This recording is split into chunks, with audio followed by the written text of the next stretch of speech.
dust and distant cries. The sun, a fiery disk in a sky the color of aged denim, relentlessly pressed down on Jedediah Stone. Dust, as fine as powdered sugar, puffed from Buster's hooves with each rhythmic stride. Before them, the prairie unfolded, an immense tapestry of ochre and sage, punctuated by the occasional monolithic rock formation. Jed, a stark silhouette against the boundless expanse, rode with an effortless grace born of countless hours in the saddle. His eyes, the hue of distant thunderheads, meticulously swept the horizon, absorbing the unchanging majesty, the subtle interplay of light and shadow on the land. A solitary hawk wheeled high above, its call a slender thread in the profound silence. This untamed, uncompromising world was his, and Jed found a deep, quiet contentment within its embrace. Buster, his sorrel coat glistening with exertion, snorted softly, ears twitching. A creature of pure instinct, Jed trusted his mount implicitly.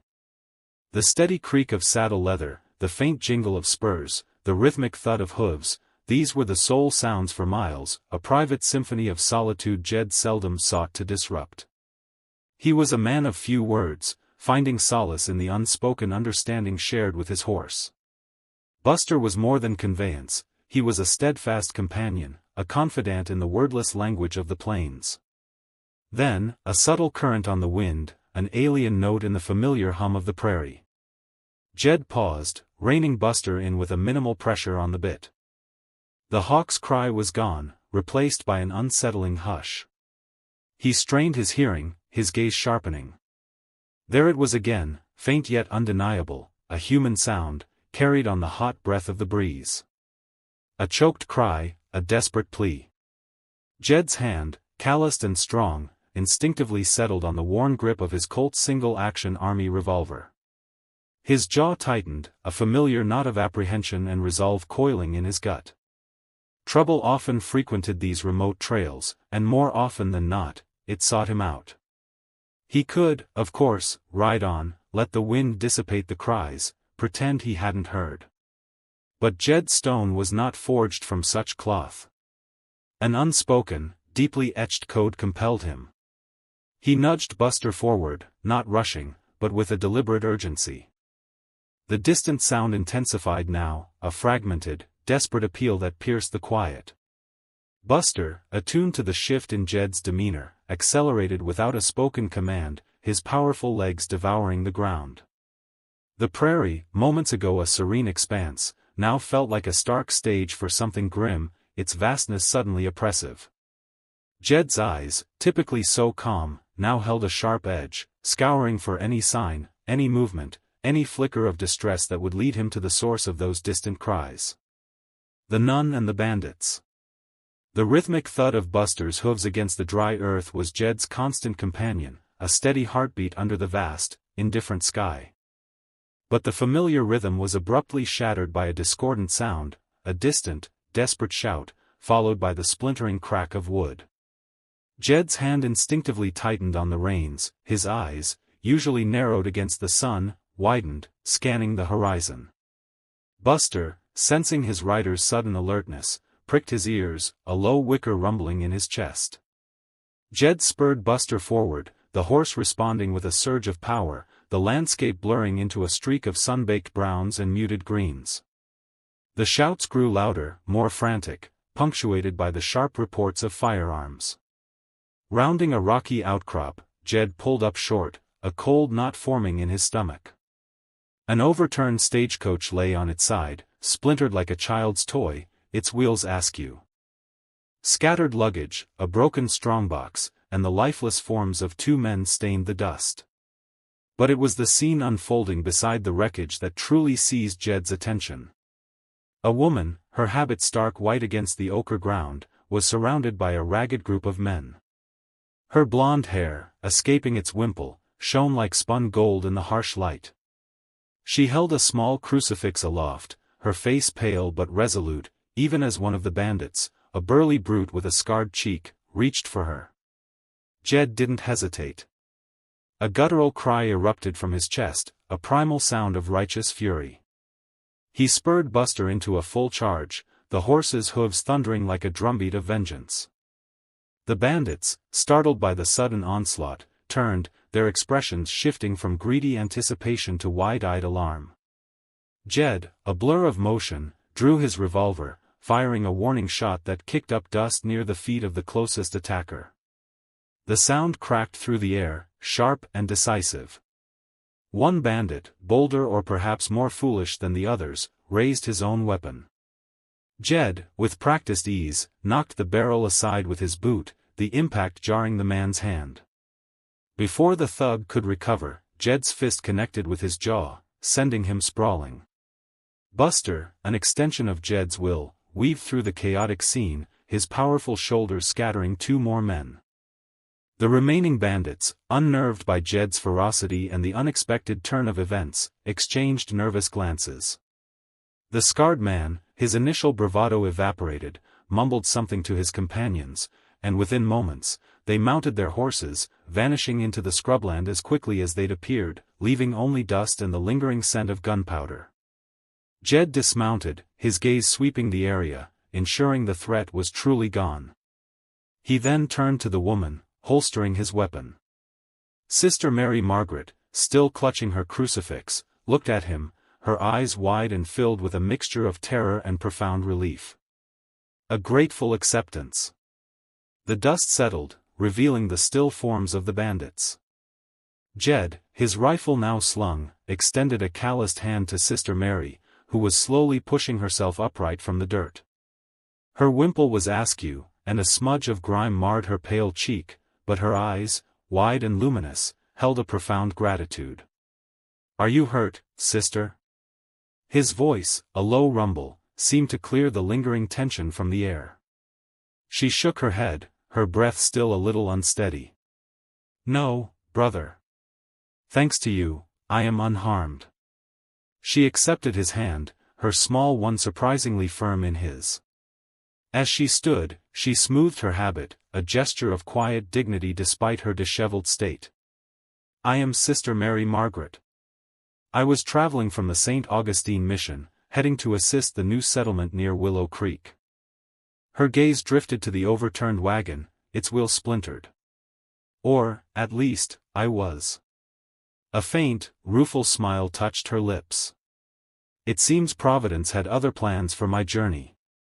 Jed surveyed the wreckage, then the vast, empty expanse of the prairie. "Willow Creek is a long way from here, sister. Days, even with a good horse." His brow furrowed slightly. "You were traveling alone?" "Indeed. My order believes in self-reliance, and the path was generally considered safe. I had provisions and a map, but not the foresight for such an encounter." Her gaze met his, unwavering. "I am quite stranded, brother. My mission will not know of my predicament for many days." He considered her words, his eyes scanning the horizon again. The sun was beginning its slow descent, painting the sky in fiery hues. Leaving her here was unthinkable. Taking her to the nearest town, several hours back, felt equally wrong, especially with nightfall approaching.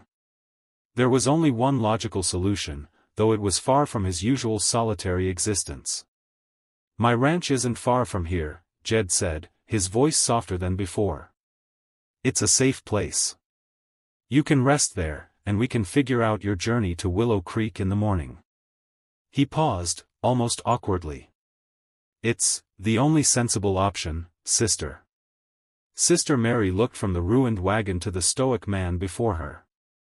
A deep weariness was etched on her face, but her spirit remained unbroken. She had no other recourse, no other path to safety. "Jedediah Stone," she said, pronouncing his full name with a thoughtful reverence. "I accept your generous offer with a grateful heart. May God bless your kindness." Life at the ranch. The scent of simmering beans, rich with a hint of smoked ham, now mingled with the familiar dust and leather of Jed's cabin. Sister Mary, her sleeves rolled past her wrists, stirred the pot with a practiced hand, her habit tied back with a piece of twine Jed had found in the tack room. Later, she'd sat by the window, a needle flashing in the afternoon light, mending a tear in Jed's favorite work shirt, the one with the faded plaid. She even managed to patch the worn knee of his riding breeches, a task he'd long put off. Jed watched her from the doorway, leaning against the frame, a chipped mug of coffee steaming in his hand. He'd come in from checking fences, expecting the usual quiet solitude. Instead, the cabin hummed with a different energy. The rhythmic scrape of the spoon against the pot, the soft snip of thread, the faint, melodic hum she sometimes emitted, it was all new. He noticed the way she handled the rough fabric, her slender fingers surprisingly adept, and the quiet concentration etched on her face. Her presence, he realized, wasn't an intrusion, it was a softening. He found himself lingering longer indoors, choosing to sharpen his knife by the hearth instead of out by the chopping block, just to be near the low murmur of her voice as she murmured prayers or the rustle of her skirts. One evening, after a particularly long day of mending and cooking, she'd asked him about his horses, her eyes wide with genuine interest. He'd found himself talking more than he had in years, describing each horse's temperament, their quirks, the stories behind their names. He even cracked a small, rare smile when recounting the time his mare, Daisy, had outsmarted a particularly stubborn steer. Sister Mary had laughed, a gentle, bell-like sound that made the rough-hewn walls of the cabin feel a little less formidable. He noticed the way her gaze held a deep, unwavering kindness, a quality he hadn't encountered often in his solitary life. Her competence, too, was undeniable. She hadn't complained about the lack of amenities, the endless chores, or the pervasive frontier grit. Instead, she'd found ways to make do, to improve, to bring a quiet order to his chaotic bachelor existence. Jed realized he was starting to enjoy her company. Not just tolerate it, but genuinely look forward to it. The silence, once a comfort, now felt starker when she was out tending the small garden she'd started. He found himself thinking about her when he was miles away, wondering what she might be cooking, or if she'd finally gotten that stubborn stain out of his bandana. A new kind of warmth, unfamiliar yet welcome, was slowly taking root in the quiet corners of Jedediah Stone's heart. A week of wonders. The sun, a fiery orb, dipped below the horizon, painting the vast prairie in hues of crimson and gold. Jed, having finished mending a fence post, wiped sweat from his brow. The creak of the porch swing, a familiar sound now, signaled Sister Mary's presence. As the first star pricked the twilight, she'd begin her quiet recitations, sometimes of hymns, sometimes of parables. Jed found himself drawn to the cadence of her voice, a soothing balm after the day's relentless toil. One evening, as embers glowed in the fire pit, casting dancing shadows, Sister Mary spoke of her childhood in a bustling eastern city, of grand cathedrals and cobblestone streets. Jed, in turn, found himself recounting tales he hadn't spoken aloud in years, a harrowing run-in with a grizzly bear, the loneliness of winter trapping in the Rockies, the quiet satisfaction of taming a wild mustang. Her soft laughter, a sound like wind chimes, filled the silence after his stories, making the telling feel less like a burden, more like a gift. Days blurred into a rhythm, each dawn bringing a subtle shift within Jed. He'd catch himself looking towards the cabin, a strange lightness in his chest, anticipating her emergence. The sight of her, a gentle smile gracing her lips as she tended to the small garden she'd started, would chase the last vestiges of morning chill from his bones. He'd find reasons to linger near the porch, offering a hand with splitting kindling or fetching water, just to be within earshot of her quiet hum. A week had passed since he'd brought her to the ranch, a week that felt both fleeting and infinitely long. One afternoon, while sharpening his hunting knife, he watched her from afar. She was humming a soft melody, her blonde hair catching the sunlight, a simple, unassuming beauty. A warmth spread through him, unfamiliar and profound, a feeling entirely separate from the satisfaction of a good day's work or the camaraderie of fellow cowboys. It was a yearning, a deep-seated ache that surprised him with its intensity. He, Jedediah Stone, the man who prided himself on his self-reliance and emotional distance, was looking forward to the simple presence of a nun, dreading the day she would inevitably leave. The realization hit him like a physical blow. He was falling, slowly but irrevocably, for Sister Mary Margaret. The thought was both terrifying and exhilarating. Confessions under the sunset. The sky bled crimson and gold, a painter's final, flamboyant flourish before the canvas of night. Jed and Sister Mary sat side by side on the porch swing, the rhythmic creak a gentle counterpoint to the distant cry of a coyote. The air, cooled by the descending sun, carried the scent of sage and damp earth. Jed's gaze, usually fixed on the horizon, flickered to the nun beside him. The last rays of light caught the delicate curve of her cheek, illuminating the serene profile he'd come to know so well. A knot tightened in his stomach, a familiar sensation whenever she was near, but this time it was different. This time, it was laced with a desperate urgency. His hands, calloused and strong from years of ranch work, clenched and unclenched on his thighs. The words he needed to say felt like pebbles lodged in his throat, heavy and unyielding. He'd faced down outlaws and wild beasts with less trepidation than he felt now. What right did he, a gruff, solitary man, have to even utter such a thing? Yet, the truth of his feelings had become a torrent, threatening to burst the dam he'd meticulously built around his heart. He risked everything by speaking, but he risked more by remaining silent. Sister Mary, sensing his unease, turned to him, her blue eyes reflecting the dying light. "Jedediah? Is something troubling you?" Her voice, soft as a lullaby, was the final push he needed. He took a deep breath, the scent of her subtle lavender a sudden comfort. "Mary," he began, his voice rougher than he intended, I ain't much for pretty words. Never have been." He paused, searching for the right ones, the honest ones. "But I can't keep this to myself no more. Not when you're right here." He turned fully to her, his gaze unwavering, raw with an emotion he rarely showed. "From the moment I saw you, in that dust, fighting those men, something shifted inside me. And every day since, watching you, listening to you, it's only grown." He swallowed hard, the confession burning on his tongue. "Mary, I love you. More than I ever thought I could love anyone. And it scares the living hell out of me." The words hung in the twilight, suspended between them, as vibrant and fragile as the last light of the sunset. A heart divided. The confession hung in the air, thick as the dust on a forgotten trail. Jed's words, spoken with uncharacteristic vulnerability, had knocked the wind from Sister Mary's lungs.